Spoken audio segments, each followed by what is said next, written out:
Innal hamdalillah nahmaduhu wa nasta'inuhu wa nastaghfiruhu wa na'udzu billahi min shururi anfusina wa min sayyiati a'malina. May yahdihillahu fala mudhillalah wa may yudlilhu fala hadiyalah. Asyhadu an la ilaha illallah wa asyhadu anna Muhammadan abduhu wa rasuluh alladzi la nabiyya ba'da, amma ba'du. Dahulu para sahabat sangat mudah untuk menyelesaikan perkara-perkara dalam kehidupan, karena pada saat itu Rasul masih bersama mereka, karena Rasul merupakan sumber pengambilan hukum dan keputusan bagi umat Islam, sehingga pada masa itu umat Islam sangat mudah untuk menanyakan perkara-perkara kepada Nabi secara langsung. Saat ini di masa Rasulullah wafat ribuan tahun lalu, kita masih bisa mendapatkan sumber-sumber hukum dan pengetahuan melalui kitab-kitab yang ditulis oleh para ulama besar. Bahkan kita juga bisa mendapatkan ilmu pengetahuan melalui kajian-kajian yang diisi oleh ulama atau ustadz secara langsung. Kemudian melalui teknologi seperti internet dan media lainnya yang terpercaya. Berpegang kepada keterangan di atas, tertarik hati kami untuk mengupas sebuah syarahan yang berjudul Ulama Pewaris Para Nabi. Sebagai landasan awal, marilah kita dengarkan lantunan ayat suci Al-Quran, surat Fatir ayat 28 yang akan dibacakan oleh karib kami sebagai berikut.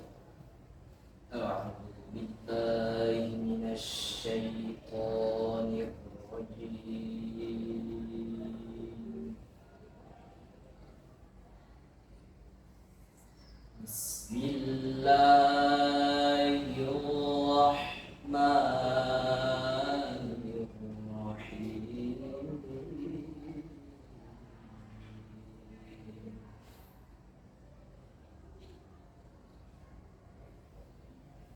Wa minan nasi wad dawabi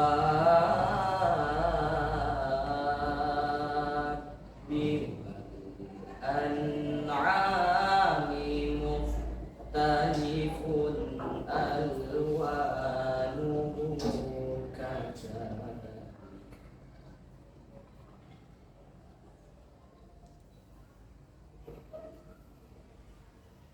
Innama yakhshallaha min ibadihil ulama.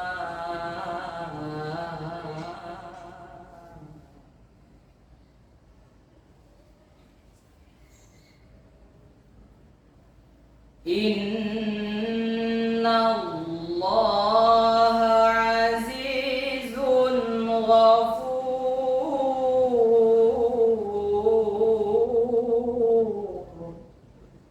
Aku berlindung kepada Allah dari godaan syaitan yang terkutuk, dengan menyebut nama Allah yang Maha Pengasih lagi Maha Penyayang. Dan demikian pula di antara manusia, makhluk bergerak yang bernyawa dan hewan-hewan ternak, ada yang bermacam-macam warna dan jenisnya. Di antara hamba-hamba Allah yang takut kepadanya hanyalah para ulama. Sungguh Allah Maha Perkasa lagi Maha Pengampun. Di dalam edisi terjemahan bahasa Indonesia dari Imam Asy-Syafi'i jilid 6 halaman 504 sampai halaman 505 Imam Ibnu Katsir mengatakan, Allah Subhanahu wa taala berfirman seraya mengingatkan bahwa Ia adalah pencipta segala sesuatu yang beraneka ragam. Ia menciptakan dari satu jenis air berbagai macam tumbuhan dan buah-buahan yang memiliki aneka ragam warna, rasa, aroma, dan juga bentuk. Dan di antara hamba-hamba Allah yang takut kepadanya hanyalah para ulama. Maksudnya, yang benar-benar takut kepada Allah dengan sebenarnya takut adalah para ulama, orang-orang yang berilmu.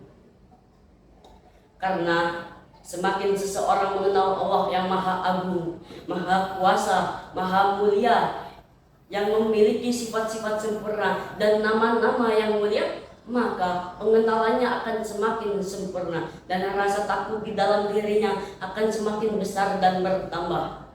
Rasa takut inilah yang membuat seseorang malu untuk berbuat maksiat. Inilah ciri utama seorang ulama sejati. Ilmunya tidak membuatnya sombong, justru membuatnya semakin patuh dan tunduk kepada Sang Pencipta. Hadirin wal hadirat rahimakumullah. Masa kenabian telah berakhir, pintu risalah telah tertutup rapat dengan diutusnya Nabi Muhammad SAW sebagai Nabi terakhir. Lantas, ketika sang Nabi telah tiada, kepada siapakah umat ini harus bertanya? Kepada siapakah kita harus menyadarkan kemusyrikan agama? Dan siapa yang akan melanjutkan estafet dakwah untuk menerangi umat hingga akhir zaman? Jawabannya telah terukir indah dalam sabda Rasulullah, yaitu para ulama.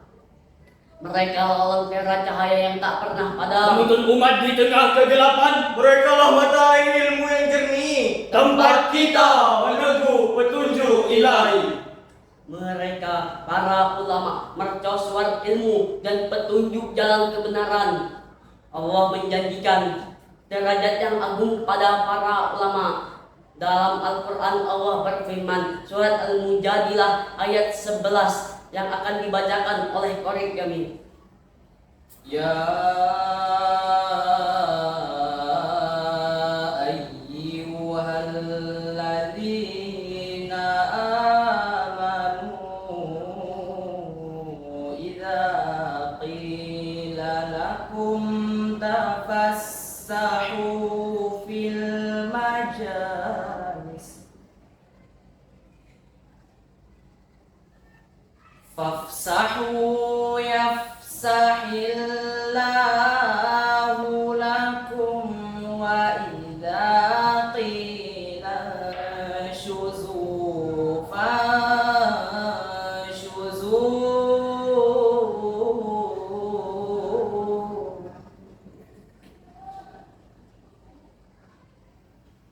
wa idza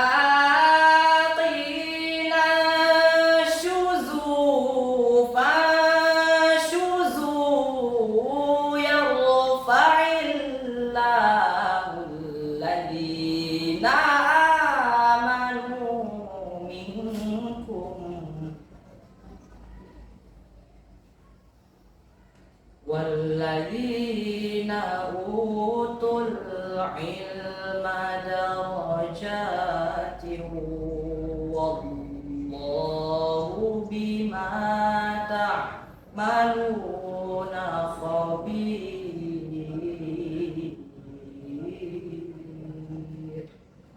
Shadaqallahul azim.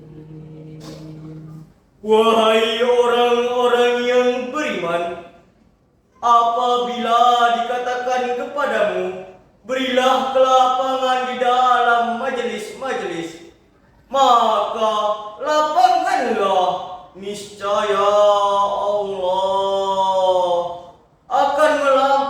akan memberi kelapangan untukmu.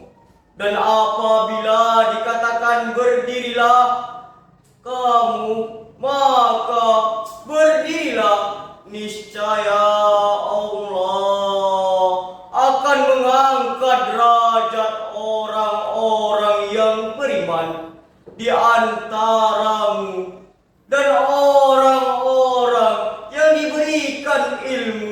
beberapa derajat. Sungguh Allah Maha teliti apa yang kamu kerjakan. Maha benar Allah dengan segala firman-firman-Nya. Di dalam edisi terjemahan bahasa Indonesia dari Pustaka Azam jilid 17 halaman 235 sampai halaman 241, Imam Al-Qurtubi menjelaskan ayat ini dan dalam beberapa poin penting yang mencakup adab dalam majlis dan keutamaan ilmu. Adapun yang pertama, memberi kelapangan di dalam majlis. Yang kedua, berdiri saat diperintah. Dan yang ketiga, Allah akan mengangkat derajat orang-orang yang beriman dan berilmu. Ayat ini secara tegas menunjukkan keutamaan dan kemuliaan para ulama.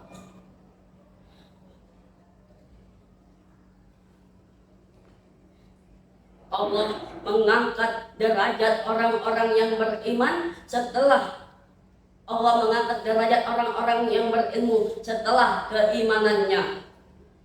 Lantas, apa kewajiban kita terhadap para waris Nabi? Yang pertama, Memuliakan dan menghormati mereka. yang kedua, Belajar dari mereka. dan yang ketiga, Mendukung perjuangan dakwah mereka. dari uraian di atas, kita dapat ambil kesimpulan bahwa ulama adalah waris para nabi yang sesungguhnya. Ia mewariskan ilmu dan modal utamanya hanyalah rasa takut kepada Allah. Tanpa mereka, umat akan terombang-ambing oleh gelombang syubhat dan syahwat. Tetapi ketika para ulama mengambil warisan ilmu itu dan ilmunya melahirkan khasyah sebagaimana di surat Al-Fatir, maka ia layak mendapatkan predikat. Dan sebagai ganjarannya, Allah akan mengangkat derajatnya sebagaimana di surat Al-Mujadilah. Allah mengangkat derajat di antara kaumnya Nabi. Dan kita harus berpegang teguh dan eratkan kembali tali persaudaraan kita terhadap para ulama. Cintai mereka, muliakan mereka, dan ambil ilmunya. Jangan sampai kita terputus dari mata air kenabian dan berpegang teguhlah kepada junjungan. Maka berpegang teguhlah kita kepada Allah, Rasulnya, dan bimbingan para ulama. Insya Allah kita akan selamat di dunia dan di akhirat. Sebagaimana di dalam lagu Ikan Dalam Kolam yang telah kami ubah liriknya sebagai berikut ini. Bila ingin melihat Nabi di dalam surga, senangkan dulu hatinya dengan sholawat. Bila ingin selamat nanti dari neraka, minta pertolongan dari Nabi Muhammad. Allahumma sholli ala Muhammadin, ya Rabbi sholli alaihi wa sallim. Allahumma sholli ala Muhammadin, ya Rabbi sholli alaihi wa sallim. sampai sini saja syarahan dari kami. Wal akhir, assalamualaikum warahmatullahi wabarakatuh.